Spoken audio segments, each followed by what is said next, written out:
made by choice. If only the earbuds had been left at home. If only the advice of her mother, offered years ago, had actually sunk in. Listen out for cars. However, there is no time to contemplate any of this. No time for any kind of rational thought. It happens too fast for that.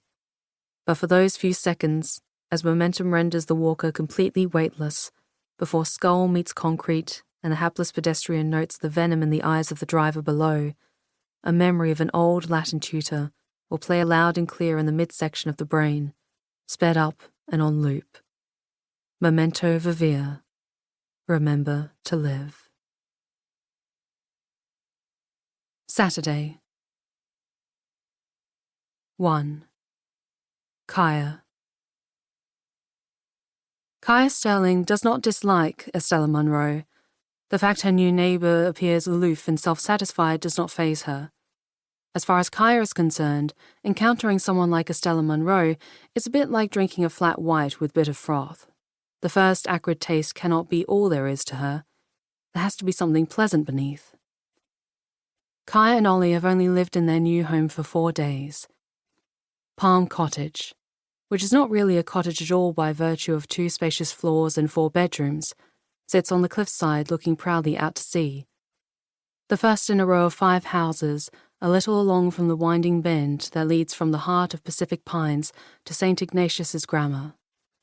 4 bedrooms is far more than they need for just the 2 of them, and Kaya feels they rattle around in the big house. But Paul had insisted they move to his childhood neighbourhood and to the house he had always cycled past as a boy. He had loved the way it sits clad in a jacket of snowy white slats along the cliff face, with an overgrown oval backyard fenced off to the perilous headland beyond, and how the beauty of the house can only be appreciated from the water, sitting atop the cliff face as it does, or as the steering wheel is twisted around that perilous turn, leaving the heart of Pacific Pines far behind in the rearview mirror. One day, Kaya will charter a boat so she and Ollie can see their new home from its best vantage point, bobbing together on the very waves they hear caressing the cliff face as they fall asleep each night.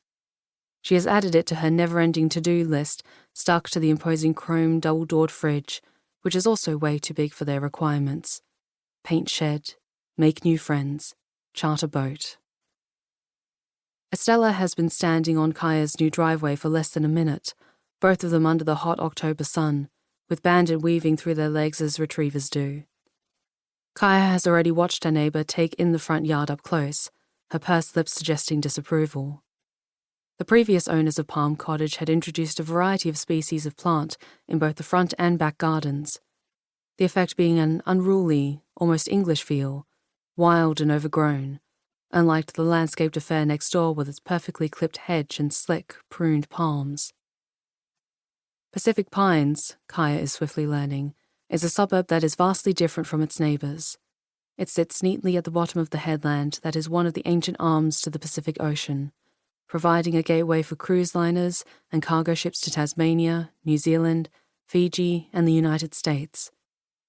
Ocean View Parade, to all intents and purposes, a winding cliff road, is the main thoroughfare connecting Pacific Pines to nearby Lawton Sands, with St. Ignatius's Grammar standing statuesque at the highest point of the headland before the cliff road descends into the outskirts of the next town. Kaya has heard the school run can be arduous when there is traffic, this single route out of town, which is why many of the kids take the cliff steps when they get to the bends.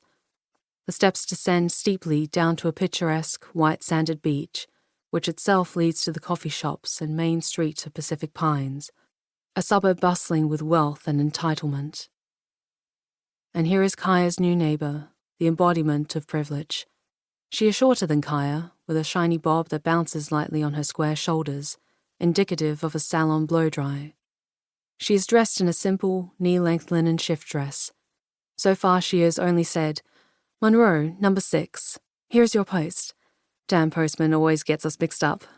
And has held out a bejeweled hand to shake the very ends of Kaya's fingers. And Kaya has felt the frostiness of the other woman's touch, despite the beat of the spring sun. But in these fleeting moments, Kaya has already made an assessment of her new neighbour, and it is that she is icy and devoid of softness. She makes this assumption in one part of her brain and immediately berates herself with another, because people have bad days, don't they?